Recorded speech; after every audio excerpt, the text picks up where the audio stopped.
सोचिए जरा, अगर अचानक किसी के सामने ऐसा सच आने लगे जो उसकी जिंदगी ही पलट दे तो क्या होगा। अगर दिल और दिमाग दोनों एक साथ जवाब देने लगे तो इंसान किस पर भरोसा करे। यही सब देखने को मिलने वाला है तुमसे तुम तक में। आगे बढ़ने से पहले अगर आप रोज ऐसे ही बड़े ट्विस्ट, सीरियल अपडेट और दिलचस्प कहानियां जानना चाहते हैं तो अभी इसी वक्त चैनल को सब्सक्राइब कर लीजिए ताकि कोई भी अपडेट आपसे छूट न जाए। सीरियल तुमसे तुम तक अब एक ऐसे मोड़ पर आ चुका है जहां हर सीन के साथ दर्शकों की धड़कनें तेज होती जा रही हैं। आने वाले एपिसोड में जो होने वाला है वो ना सिर्फ अनु की जिंदगी को हिला देगा बल्कि आर्य के लिए भी सब कुछ और ज्यादा मुश्किल बना देगा। कहानी की शुरुआत होती है एक ऐसे पल से जब अनु उस कमरे से बाहर निकलने की कोशिश करती है। जैसे ही वो दरवाजे की ओर बढ़ती है उसका सिर अचानक चकराने लगता है। सब कुछ उसकी आंखों के सामने घूमने लगता है। वो खुद को संभाल नहीं पाती और वहीं लड़खड़ाकर गिरने लगती है। उसी पल आर्य की नज़र उस पर पड़ जाती है। आर्य पूरी तरह से शॉक्ड रह जाता है। उसे समझ ही नहीं आता कि अचानक अनु को क्या हो गया। बिना एक पल गंवाए वो तेजी से दौड़कर अनु की तरफ आता है और उसे संभाल लेता है। इस एक सीन से ही साफ हो जाता है कि आने वाला ट्रैक कितना इमोशनल और दमदार होने वाला है। अगर आप भी जानना चाहते हैं कि आगे क्या होगा तो वीडियो को आखिर तक देखना मत भूलिए और सब्सक्राइब जरूर कर लीजिए। आर्य के चेहरे पर साफ दिखता है कि वो पहले से ही बहुत परेशान है। उसके दिल में कई सवाल हैं, कई राज हैं जिन्हें वो अनु को बताना चाहता है, लेकिन हर बार उसकी हिम्मत जवाब दे जाती है। दूसरी तरफ अनु भी किसी उलझन में है। उसे समझ नहीं आ रहा कि आखिर राजनंदिनी के बारे में सच्चाई तक कैसे पहुंचा जाए। उसके मन में बार बार यही सवाल उठता है कि राजनंदिनी है कहाँ और उससे मिलने का रास्ता क्या है। इसी बीच घर में माँ का फोन आता है। फोन पर पुष्पा जी माँ को बताती हैं कि अनु की तबीयत थोड़ी ठीक नहीं है, इसलिए उन्होंने उसे ऑफिस जाने से मना कर दिया है। माँ को चिंता होती है लेकिन वो खुद अनु से बात करना चाहती हैं। जब माँ अनु से बात करती हैं तो बड़े प्यार से कहती हैं कि कल उसे उनके घर जरूर आना है। उन्होंने माता रानी की चौकी रखी है। माँ की बात सुनकर अनु कुछ देर के लिए सोच में पड़ जाती है। उसके मन में तुरंत एक ख्याल आता है कि यही वो मौका हो सकता है जहाँ से उसे राजनंदिनी के बारे में कुछ पता चल सके। उसे लगता है कि अगर सर की पूरी फैमिली वहाँ होगी तो राजनंदिनी भी ज़रूर आएंगी। अनु अपने मन में तय कर लेती है कि चाहे कुछ भी हो जाए उसे वहां जाना ही है। ये उसके लिए सिर्फ एक धार्मिक कार्यक्रम नहीं है बल्कि एक ऐसा रास्ता है जो उसे सच्चाई के और करीब ले जा सकता है। दूसरी तरफ आर्य की बेचैनी और बढ़ जाती है। वो जानता है कि अनु जितना आगे बढ़ेगी उतना ही सच उसके सामने आने वाला है। आर्य का दिल चाहता है कि वो अनु को सब कुछ बता दे, हर सच खोल कर रख दे, लेकिन डर उसे रोक लेता है। उसे डर है कि अगर अनु को सब कुछ पता चल गया तो कहीं वो उसे खो ना दे। अगर आपको भी आर्या और अनु की ये उलझनें दिलचस्प लग रही हैं तो अभी सब्सक्राइब कर लीजिए और कमेंट में बताइए कि आप किसके साथ हैं। समय आता है माँ के घर जाने का। अनु वहां पहुंच जाती है। जैसे ही वो गेट से अंदर कदम रखने वाली होती है उसे फिर से चक्कर आने लगता है। उसका शरीर जवाब देने लगता है और वो गिरने ही वाली होती है कि तभी आरव दौड़कर आता है और उसे संभाल लेता है। ये पल भी बहुत खास होता है क्योंकि दोनों एक साथ घर में प्रवेश करते हैं। गृह प्रवेश का ये सीन कई सवाल खड़े कर देता है। घर के अंदर माहौल बिल्कुल अलग होता है। चारों तरफ लोग हैं, पूजा की तैयारियां चल रही हैं, हर कोई व्यस्त है। अनु इधर उधर नजर दौड़ाती है। वो हर चेहरे को ध्यान से देखती है। उसे लगता है कि सर की फैमिली का लगभग हर सदस्य यहाँ मौजूद है, लेकिन एक चेहरा जो उसे कहीं नजर नहीं आता वो है राजनंदिनी का। अनु का दिल बैठने लगता है। वो सोचने लगती है कि आखिर राजनंदिनी कहाँ है।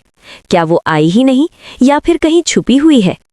आरव दूर से अनु को देख रहा होता है। अनु की बेचैनी उससे देखी नहीं जाती। वो उसके पास आता है और उससे पूछता है कि आखिर क्या हुआ है। वो थोड़ा गुस्से और थोड़ी चिंता के साथ कहता है कि अनु, मुझे बताओ तुम्हारे दिमाग में क्या चल रहा है। क्या तुम मुझसे कुछ छुपा रही हो। आरव के सवाल अनु को और उलझा देते हैं। अनु थोड़ी देर चुप रहती है, फिर हिम्मत करके कहती है कि वो बस ये जानना चाहती है कि राजनंदिनी जी कहाँ है। वो उनसे एक बार मिलना चाहती है। वो उनसे माफ़ी मांगना चाहती है। अनु की बात सुनकर आरव का चेहरा सख्त हो जाता है। वो साफ कह देता है कि वो उसकी मुलाकात राजनंदिनी से नहीं करा सकता। आरव का ये जवाब अनु को अंदर से तोड़ देता है। उसे लगता है कि हर कोई उससे कुछ छुपा रहा है।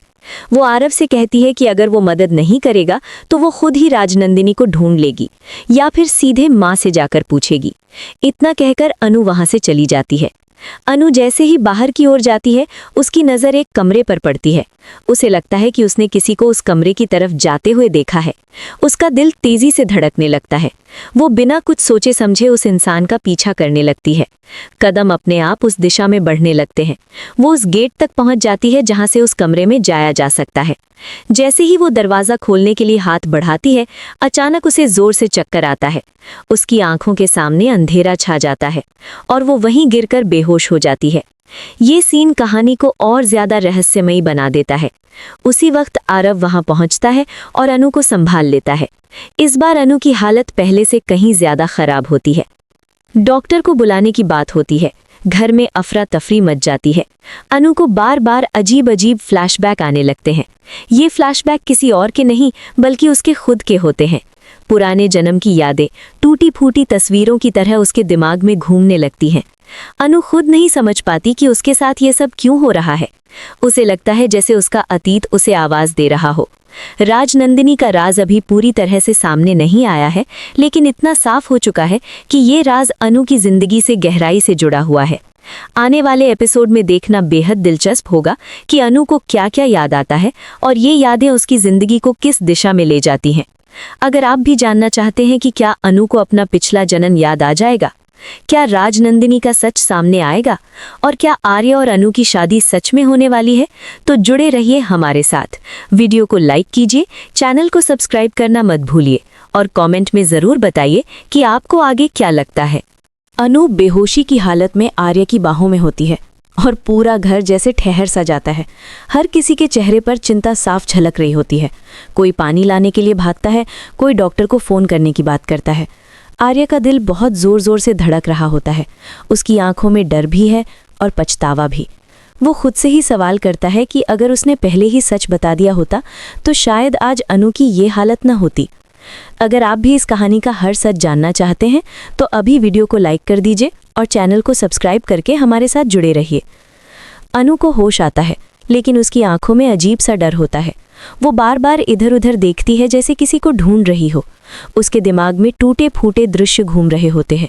कभी उसे कोई पुराना कमला दिखाई देता है, कभी जलती हुई दिए की लौ, तो कभी किसी औरत की आंखें जिनमें गुस्सा भी है और दर्द भी। अनु घबरा जाती है। वो आर्य का हाथ पकड़ लेती है और उससे पूछती है कि क्या हुआ, वो यहाँ कैसे पहुंची। आर्य उसे शांत करने की कोशिश करता है, लेकिन अंदर ही अंदर वो जानता है कि अब बात बहुत आगे निकल चुकी है। डॉक्टर आते हैं और अनु की जांच करते हैं। वो बताते हैं कि अनु बहुत ज़्यादा तनाव में है और शायद इसी वजह से उसे बार बार चक्कर आ रही हैं। साथ ही उसके दिमाग में कोई पुरानी यादें उभर रही हैं जिनका सीधा संबंध उसके मन से है। डॉक्टर की बातें सुनकर आर्य और भी परेशान हो जाता है। उसे लगता है कि जिन यादों से वो अनु को दूर रखना चाहता था, वही यादें अब खुद ब खुद बाहर आ रही हैं। दूसरी तरफ माँ भी अनु के पास बैठी होती हैं।